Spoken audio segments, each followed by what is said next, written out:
I'm here to shatter the silence, because Diddy isn't merely a monster. He is an entire, meticulously engineered machine. I have borne witness to the inner workings of this behemoth, a machine fueled by corruption and hidden agendas.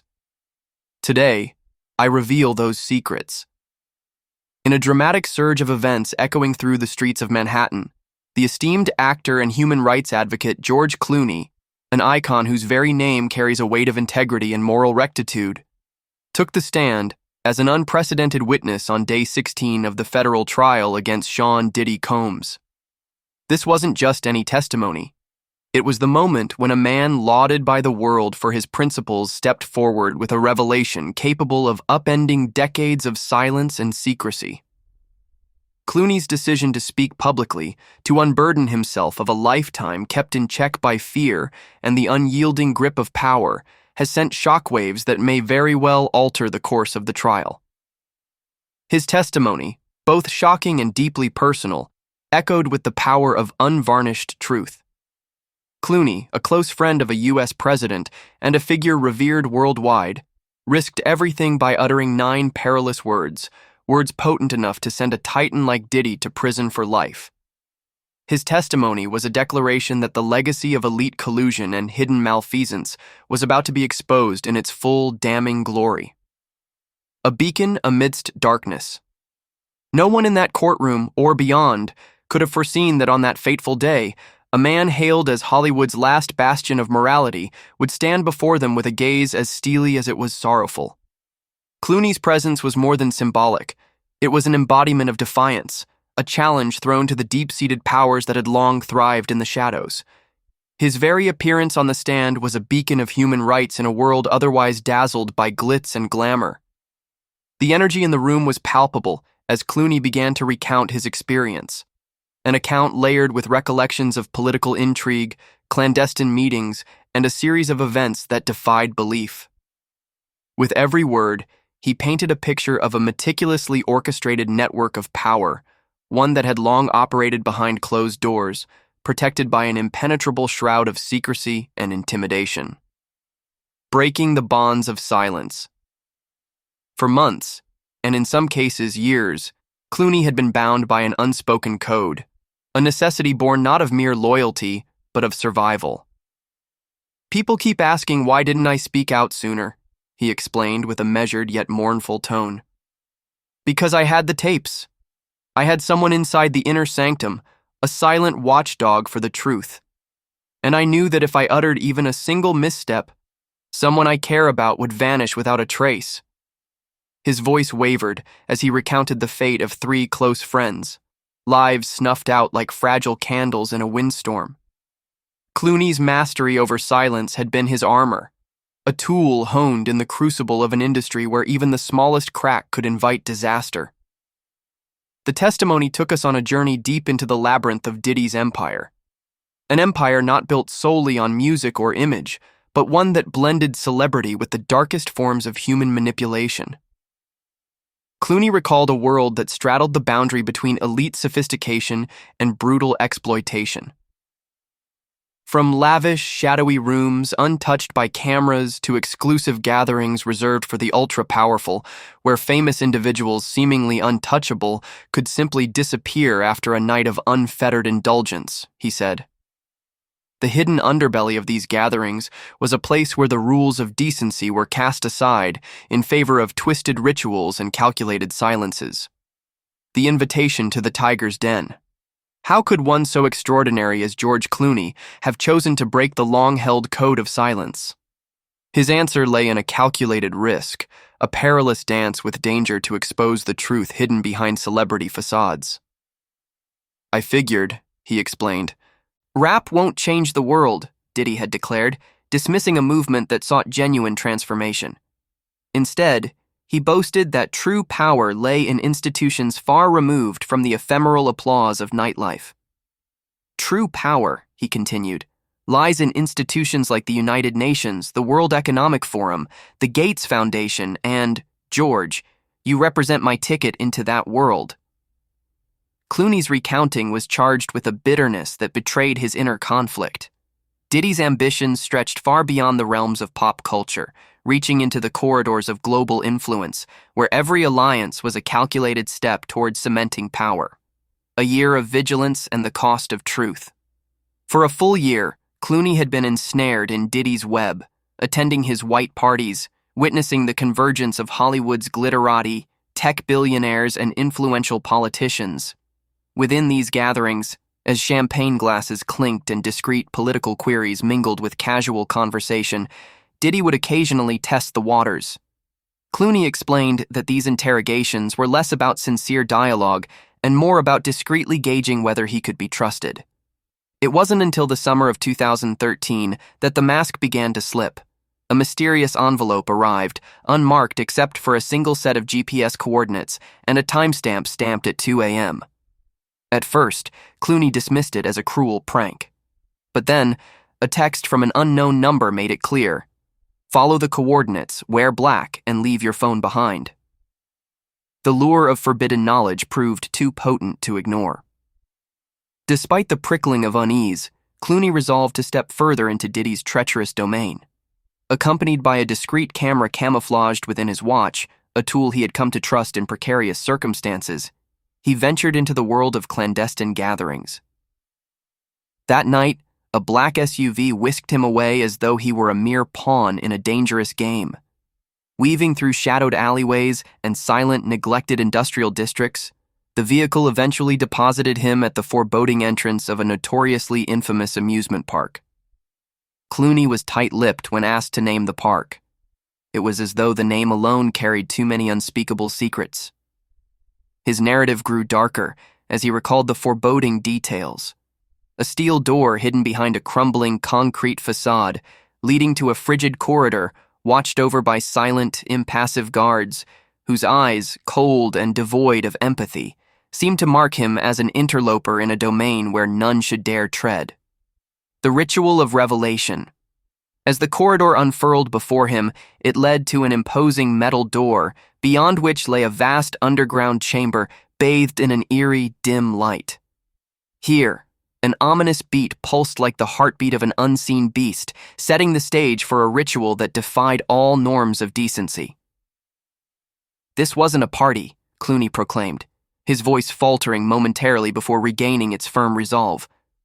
It was a ritual, a perverse ceremony, designed to bind those present in a pact of silence and complicity.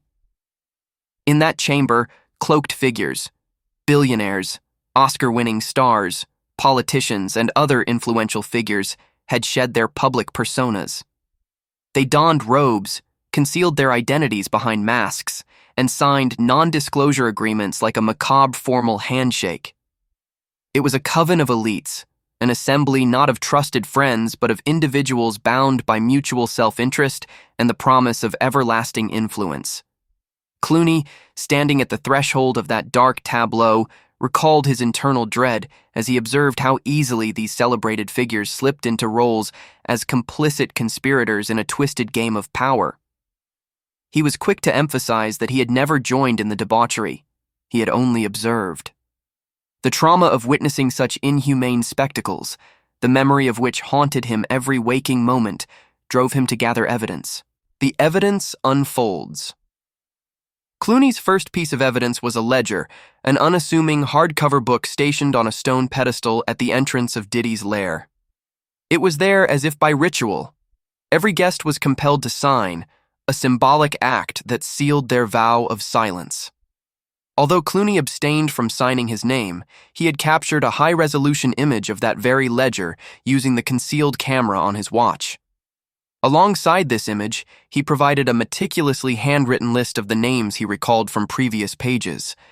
A list that included not only entertainers, but also influential politicians and behind-the-scenes power brokers from the entertainment industry. "I am not here to destroy lives," he declared, his tone imbued with a sorrowful conviction, "but to reveal that Diddy's network is vast and his collaborators are as culpable as he is." With that ledger, he laid the foundation of his case, proving that Diddy did not operate alone, but was rather the hub of an elaborate mechanism.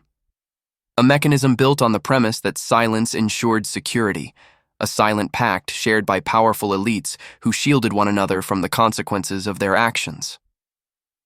Next, Clooney unveiled a series of videos, video evidence painstakingly recorded during Diddy's clandestine gatherings. "I know what I'm about to show you will horrify you," he intoned in a voice that bore both anger and despair. These videos, securely stored on an encrypted hard drive and safeguarded within a hidden safe at his Lake Co residence, were the product of nights spent lurking in the periphery of events that were forbidden to be witnessed. Clooney had equipped himself with glasses embedded with a tiny camera, a piece of technology specifically refined for cases where one's life depended on subtlety and discretion. Each video segment was a window into a realm where public decorum was discarded, exposing what occurred behind locked doors and in soundproof underground chambers. In these recordings, masked figures and robed elites were seen engaging in activities that defied any acceptable standard of human dignity. They were engaged in what Clooney described as rituals of control, acts that transformed victims, reduced to mere nuggets, into pawns within Diddy's perverse kingdom. The power dynamics were stark and cruel. Vulnerable individuals, often those marginalized by society, were treated as expendable playthings, exploited for the gratification and strategic advantage of the powerful. One segment in particular froze the courtroom into a silence so thick it was almost tangible.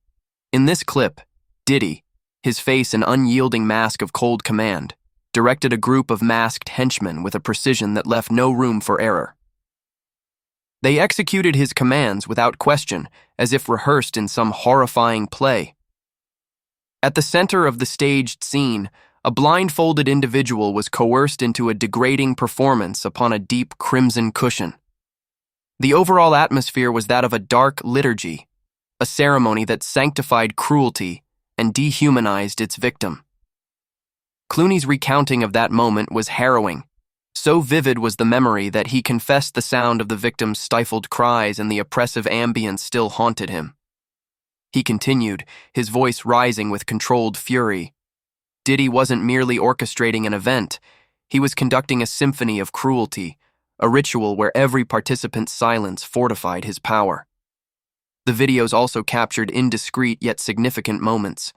Discreet handshakes exchanged in hushed corridors, thick envelopes passed between conspirators, and whispered agreements that hinted at political deals and business maneuvers, all occurring under the aegis of absolute secrecy. The cost of speaking out. Yet, the harrowing truth behind these accounts was not merely the shocking abuse or the clandestine alliances that Diddy had constructed, it was also the personal cost borne by those who dared to confront him. He took another measured breath before confessing. And second, I simply could not confront the unspeakable horrors I had witnessed. To face those acts head-on, to relive those memories, was an agony I almost could not bear. The cost of truth sometimes burns too deeply. Clooney recounted a particularly brutal evening in 2014, a night etched into his memory with unrelenting clarity. While secretly recording one of Diddy's notorious gatherings, he found himself abruptly exposed. Emerging from the shadows, Diddy's imposing figure, masked and unyielding, signaled his henchmen. In one swift, savage moment, Clooney was struck on the head, forced to ingest a potent substance, a drug administered with the cold efficiency of a well-oiled machine. He described the ensuing chaos, the convulsions, the overwhelming feeling of betrayal, and the stark realization that every move was being watched.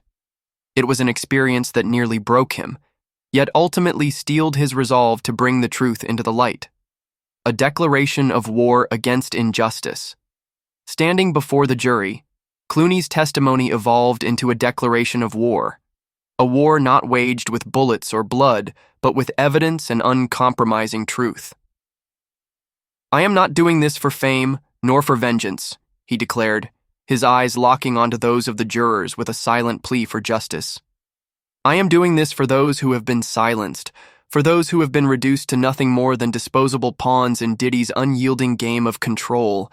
He detailed how each piece of evidence, from the ledger brimming with names to the clandestinely recorded videos, was part of a larger mosaic of corruption, a system where power was maintained by mutual complicity and absolute silence.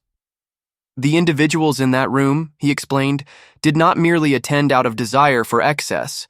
They were enticed by the promise of lasting fame, unbreakable bonds, and access to the highest echelons of power. Yet that same silence protected their darkest secrets and allowed them to evade accountability.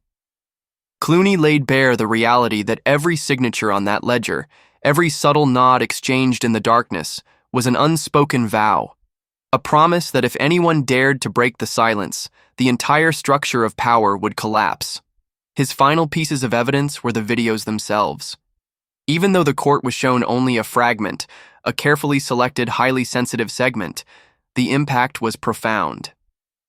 In that fragment, the juxtaposition of refined, seemingly civilized faces with acts of unspeakable cruelty was stark and undeniable. As the evidence played out, a deep collective murmur swept through the courtroom. The atmosphere grew heavy, every onlooker aware that they were witnessing something historic. Jurors, reporters, and even the stenographers seemed momentarily paralyzed by the overwhelming gravity of the revelations. Clooney's voice resonated in that charged silence. These videos prove not just the abuse committed by one man, but a systematic architecture of silence, coercion, and exploitation, one that was built to remain hidden from the public eye. Facing down the titan Diddy, the man at the heart of this dark empire sat motionless at his table, a portrait of chilling composure. His once charismatic smirk had vanished, replaced by an impassive mask that betrayed nothing of the inner turmoil now confronting him in the courtroom. Yet, even as the evidence mounted, it was clear that Diddy's hold on his empire and the network of elites he had manipulated over decades remained a formidable, ominous challenge. When the judge's stern inquiry compelled Clooney to confront the timing of his decision to come forward, he allowed himself a moment of raw vulnerability.